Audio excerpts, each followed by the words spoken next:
Olá, alunos e alunas! Hoje trazendo a nossa aula 2, onde falaremos sobre o texto Quem Sou? Só relembrando alguns pontos importantes da nossa primeira aula, vamos recapitular um pouco a abordagem que fizemos da escrita. Falamos na escrita como arte, como poder, como política, como democracia, como instrumento de luta e identidade. O último ponto que eu queria tocar sobre a aula passada também diz respeito à nossa necessidade e a nossa responsabilidade de exercer a escrita de maneira polida, correta. A gente entender, já que iremos falar daqui a pouco quem é o texto, que um texto bem escrito não é só isso que eu quero assim que a gente incorpore já nesse comecinho, né, de explanação do nosso conteúdo, que um texto bem escrito não significa apenas a gente cumprir as normas gramaticais. É muito mais do que isso. Uma escrita polida, uma escrita correta, uma escrita bem pontuada, significa eu garantir, eu como autor, como aquele que estou escrevendo, que estou levando o meu pensamento, que estou libertando a maneira como eu penso no papel, eu garanto a compreensão plena da essência do meu pensamento. Isso que eu quero que a gente incorpore, porque vai mudar tudo, vai mudar a nossa resistência, às vezes, em acharmos enfadonho corrigir um texto, pontuar um texto. Então, eu ressaltei muito com vocês, tanto nos nossos diálogos no Classroom, quanto no WhatsApp, em áudios, durante as correções, eu sempre frisei a necessidade de a gente pontuar.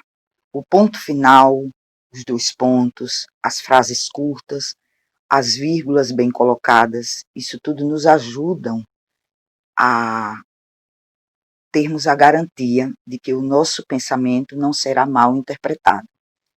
Eu quero só fechar essa recapitulação da aula passada falando como a gente se sente desconfortável quando a gente conversa com alguém que a pessoa não nos compreende, ou quando nos compreende equivocadamente. Ninguém gosta disso.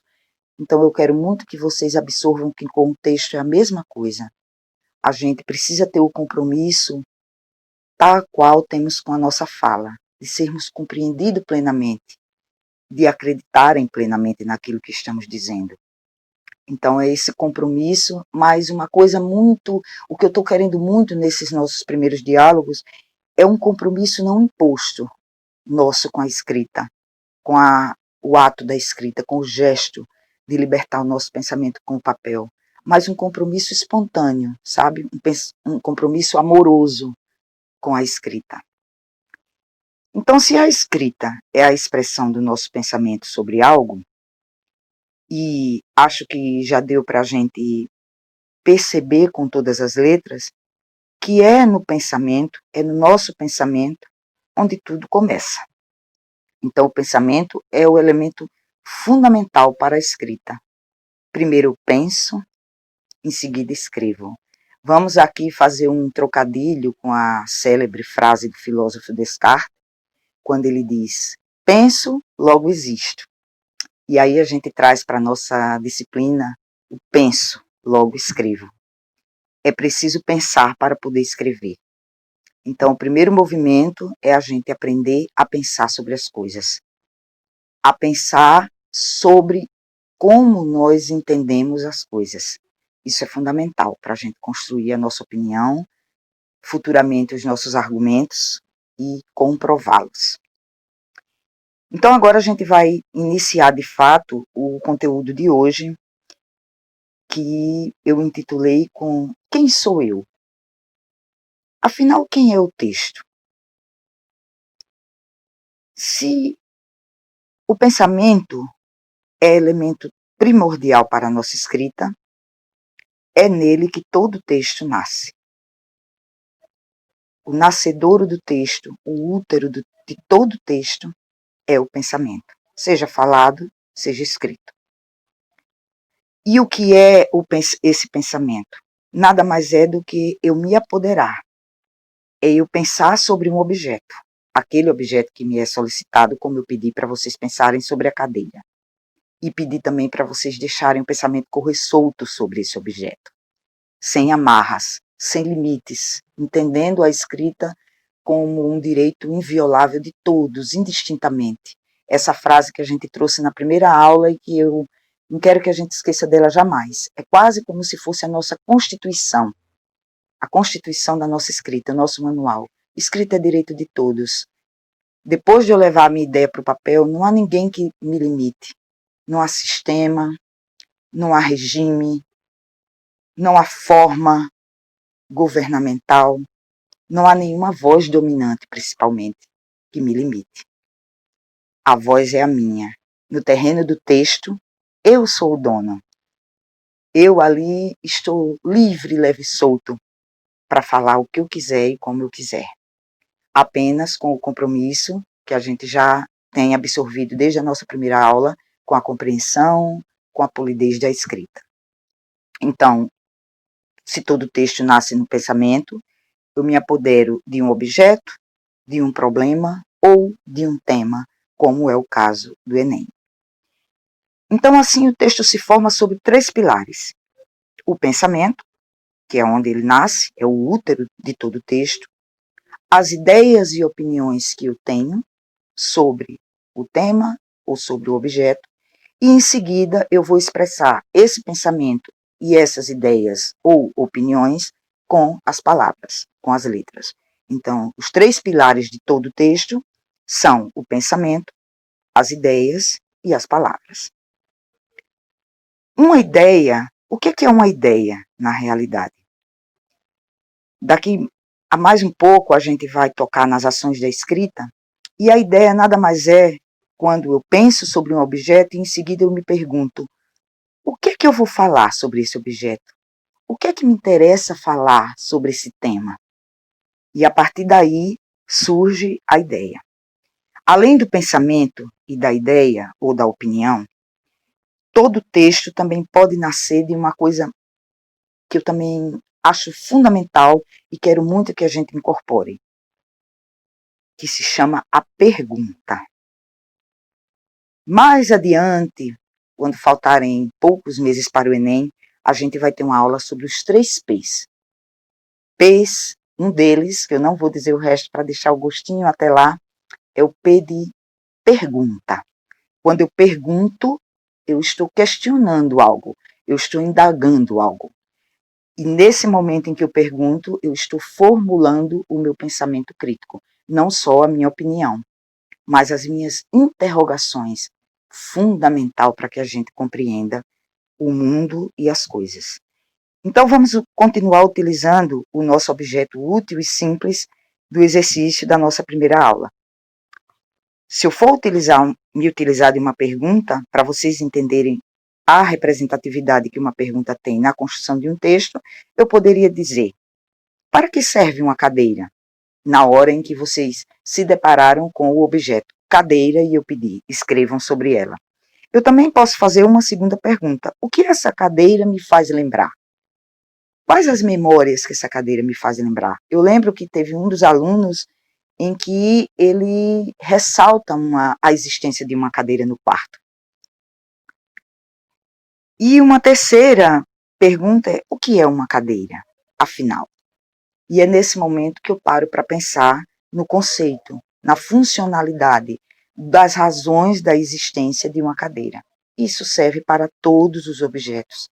Só recapitulando, na nossa primeira aula, nós dizíamos que as palavras nada mais são do que representações dos objetos, representações de tudo que existe no mundo. Representação dos objetos, os substantivos comuns, representação das nossas ações, que nada mais são do que os verbos, andar, correr, falar, estudar, perguntar, questionar. E as palavras também são sentimentos. Então, são os 3 ambientes em que todas as palavras existentes em qualquer língua está amparado.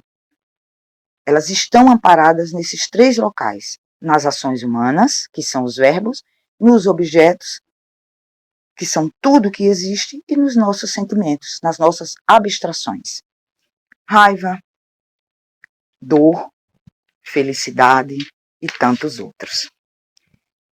Então, o texto, além de ser o lugar, né, o ambiente onde eu vou expressar, onde eu vou ambientar livre, de maneira gratuita, sem limites, sem nenhuma voz tolhindo a minha liberdade. Além disso, vamos tocar um pouco na origem do texto. Então, o texto, ele vem de tecido. O que é o tecido, na verdade? Tecido nada mais é do que um conjunto de linhas que se unem para formar um todo, que no caso é uma peça utilitária, uma peça doméstica ou uma vestimenta, uma blusa, uma calça, uma coxa, uma toalha. Então, são linhas que se entrelaçam. Eu começo com uma linha que junta outra linha, que junta mais outra linha, e numa infinidade de novelos de linhas, eu construo um todo, que é uma peça, que pode ser uma vestimenta ou pode ser uma peça utilitária. Trazendo para a escrita, o texto nada mais é do que uma tessitura também. Eu vou tecendo ali as minhas ideias, expressando com palavras e formando um todo. Quando eu junto o meu pensamento, que nada mais são do que as minhas ideias e opiniões, trago a expressão desse pensamento, dessas ideias e dessas opiniões com as palavras, e em seguida alinhava essas palavras, junto uma palavra na outra, formando as frases, das frases os parágrafos, dos parágrafos a escrita em si, que nada mais é do que o texto. Então, o texto é esse conjunto de ideias que se entrelaçam a partir de palavras que também se entrelaçam como se fossem linhas, formando um texto. Então, o texto nasce no pensamento, as palavras se unem formando as ideias se unem, se entrelaçam umas às outras, formando um texto. E no papel em branco, as palavras se unem formando as frases se unem formando os parágrafos, e os parágrafos se unem formando o todo, que é o texto. Então, só ressaltando e se apoderando, mais uma vez, da escrita como poder, entendendo que no texto, no território das ideias, nesse lugar onde ambienta o meu pensamento, não há uma voz de poder que não a nossa. O dono do território, ilimitável, não há nada que nos limite, é muito importante que a gente entenda isso, nenhuma voz de poder ali para dizer até onde a gente vai ou até onde a gente deve ir, o poder é nosso, a voz de poder é nossa, daquele que escreve. Então, o texto nada mais é do que um território de ideias no qual eu sou o dono. A gente viu na primeira aula que a escrita é órfã, mas que nós, nem por isso, nós deixamos de ser donos dela, ainda que temporariamente, no momento em que estamos escrevendo. Então, o texto é um terreno construído na essência das minhas ideias ou na essência de como eu vejo as coisas, de como eu penso as coisas, de como eu sinto as coisas. E é justamente na prática, se a gente for pensar no texto, no ponto de vista prático, é importante que a gente oriente o nosso pensamento da seguinte maneira. Quando eu penso sobre um objeto, ou sobre um tema, ou sobre uma situação, e em seguida eu lanço esse pensamento no papel, que a gente já viu que isso é o texto, que isso é a escrita, eu não estou dissociado de 4 coisas.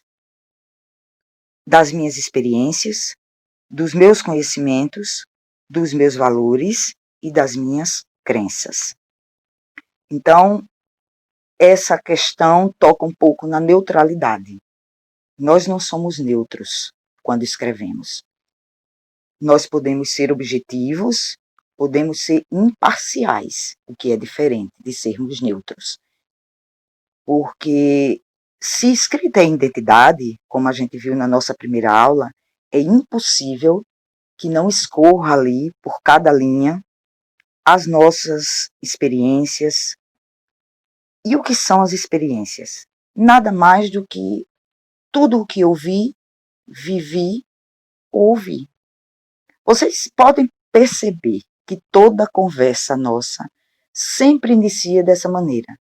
Ou é sobre algo que eu ouvi, ou é sobre algo que eu vi, ou é sobre algo que eu vivi ou estou vivendo.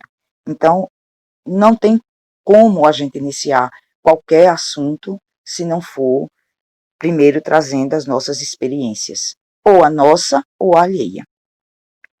O conhecimento, o que é o conhecimento? Nada mais é do que todos os saberes, tudo aquilo que eu guardo na minha memória. Então, tudo que eu guardo na minha memória é conhecimento. Os nossos valores são os comportamentos que eu valorizo, que eu vejo como corretos, que eu absorvo no meu dia a dia. Então, os meus valores é a minha maneira de ser dentro daquilo que eu julgo como um comportamento aceitável, um comportamento ético, íntegro, de caráter. E as nossas crenças nada mais são do que tudo aquilo que eu acredito. Então, eu levo para o texto, de qualquer forma, as coisas em que eu acredito. Agora a gente vai tocar, num segundo momento desse nosso conteúdo de hoje, de o texto Quem Sou, numa coisa chamada as ações da escrita. E por que é que eu acho tão importante a gente tocar nas ações da escrita? Eu queria convidar vocês para a gente visitar um momento na humanidade que se chamou de retórica.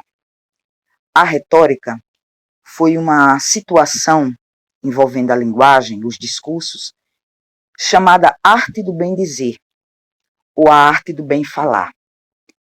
Foi o tempo, mais ou menos lá pelo século V a.C., em que havia homens com muita excelência no falar, na transmissão de ideias, na transmissão do pensamento. Eles eram os oradores gregos e romanos. Então aí a gente toca um pouquinho na filosofia, e havia esses homens que eram dignos de muito respeito, de muita consideração, exatamente por eles terem essa eloquência na maneira de falar, nos discursos. Eles eram homens possuidores não só de conhecimentos, como também de uma grande oratória. Oratória nada mais é do que o falar bem. E o texto também é falar. E, como a gente viu lá no princípio da nossa aula, o falar bem é tão importante quanto o escrever bem. Então é por isso que eu toco aqui na retórica. E foi lá na retórica onde nasceram as 5 ações da escrita, e que eu vou elencar aqui para vocês. A primeira delas é uma pergunta. Na verdade, são 5 perguntas. A primeira é quando eu olho para um objeto, e aí vamos voltar a nos apropriar da cadeira, da nossa atividade. Eu olho para a cadeira, para a palavra cadeira, e penso, o que eu vou dizer sobre esse objeto? Então, aí corroborando, né, que o texto inicia no pensamento. A segunda ação da escrita é a pergunta, como eu vou organizar as minhas ideias sobre esse objeto? Essa organização de ideias, que vai ser fundamental lá na frente, quando a gente começar a tocar nos temas do Enem, nada mais é do que eu dizer quais pontos eu quero abordar sobre o objeto cadeira. O que é que me interessa falar sobre a cadeira? O terceiro ponto é a minha intenção. Qual é o tom do meu texto? Ora, toda vez que eu falo alguma coisa ou que eu escrevo alguma coisa, eu tenho uma intenção. A minha intenção no texto pode ser várias. Eu posso ter uma intenção apenas de fazer o meu leitor refletir, eu posso ter a intenção de fazer o meu leitor despertar um pensamento crítico, eu posso querer apenas informar o meu leitor. Voltando lá à nossa primeira aula, quando a gente dizia que um dos bens, né, maiores da escrita é a capacidade de transformar opiniões. Né? Eu convidava vocês a fazer da redação um ambiente de luta, uma voz de militância, um ambiente de revolução, e de transformar opiniões, e de sugerir novas formas de pensar. Imagine quantas pessoas, inclusive eu, enquanto lia o texto de vocês sobre a cadeira, eu me peguei pensando sobre a cadeira de uma forma que eu nunca tinha parado para pensar. Então, essa terceira ação, que é a intenção do meu texto, ela vai me servir muito para eu abrir novos olhares no momento em que eu escrevo sobre algo, eu abrir novas maneiras de pensar para o meu leitor e, consequentemente, transformá-lo ideologicamente, transformar um pensamento ou mesmo reafirmar alguma coisa. A quarta ação da escrita se apega naquilo que falamos no início, na nossa responsabilidade e no nosso compromisso de escrevermos bem, corretamente, pontuarmos bem. E por quê? Aí a gente se apoderando da nossa ideia, da nossa combinação a partir de agora, entre mim e vocês. Não só para cumprir as regras, por obediência às normas gramaticais, mas sim para eu ter a garantia, já que eu sei que o meu pensamento é livre, é meu direito, não há ninguém me impedindo, então eu tenho a garantia que eu vou ser bem interpretado. E por fim, depois que eu escolho quais palavras usar, eu vou tocar na memória, que é tão fundamental a escrita quanto o pensamento, porque é na memória onde todo escritor, entendendo escritor não como aquele ser inatingível, mas como todo aquele que escreve, vai buscar o seu repertório, o repertório das suas experiências, dos seus valores, das suas crenças, dos seus saberes e também o seu repertório linguístico. Nós vamos precisar utilizar para escrever, é uma coisa involuntária e premente a escrita, as palavras que eu tenho guardadas na minha memória. Todas as palavras que eu aprendi ao longo da minha vida escolar, da minha vida estudantil. Então, as 5 ações da escrita são o que eu vou dizer sobre o objeto, como eu vou organizar as minhas ideias sobre esse objeto é a segunda, a terceira, qual a intenção do meu texto, se é reflexiva, crítica, informativa, etc. A quarta, quais as palavras eu devo usar para expressar as minhas ideias, que no caso da redação do Enem é seguindo a norma culta, é o domínio da norma culta. E a quinta e fundamental ação é eu fazer uso da minha memória, já que na redação do Enem eu vou ter que contar, eu só terei para contar com os compartimentos da minha memória, porque eu não vou ter ali o Google, eu não vou ter ali nenhum caderninho, nenhum livro que possa me recapitular. Então eu vou guardar na memória também as aulas da Ilô Baeta, as aulas de outros professores de redação, tudo que me for levado, não só em redação, mas em todas as outras disciplinas. Então eu vou guardar na minha memória, eu tenho guardado na minha memória, conforme eu vou vivendo as minhas experiências, eu vou guardando os meus valores, as minhas crenças, os meus conhecimentos e o meu repertório linguístico. A gente vai se aproximando do finalzinho da nossa aula, como passam rápido, né, esses 25 minutos. E eu queria só deixar aqui alguns lembretes, assim, muito importantes, são frases, só para a gente não esquecer jamais o nosso compromisso e a responsabilidade que temos com a escrita. Uma delas é que eu gostaria muito de deixar para vocês, nesse finalzinho de aula, que a conquista das letras ela foi um dos maiores feitos da humanidade. E o mais importante, a descoberta das letras só se equipara à descoberta do fogo. Porque as letras e o fogo, ambos levaram nós, todos os homens e todas as mulheres, ao conhecimento e à conquista do mundo. Sem as letras e sem o fogo, nós estaríamos realmente subservientes, estaríamos submissos a qualquer imposição de pensamento que nos dessem.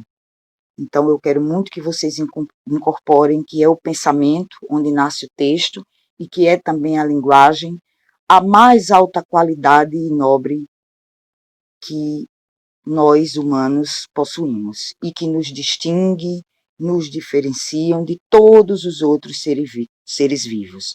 E queria fechar também com uma afirmação que eu acho muito curiosa, que a linguagem, foi a linguagem escrita e falada que permitiu a invenção da mão. Olha que interessante, a mão que produz a escrita foi a mesma mão que começou a sentir os objetos quando eles surgiram e quando surgiram também os primeiros nomes a lhes dar a existência autônoma desses objetos. E esses nomes nada mais são do que as palavras. Então, a mão e a linguagem, na mão e nas palavras, na escrita, na oralidade, estão a chave, estão a grandeza de toda a história da humanidade. Um beijo grande a todos e até a nossa próxima aula.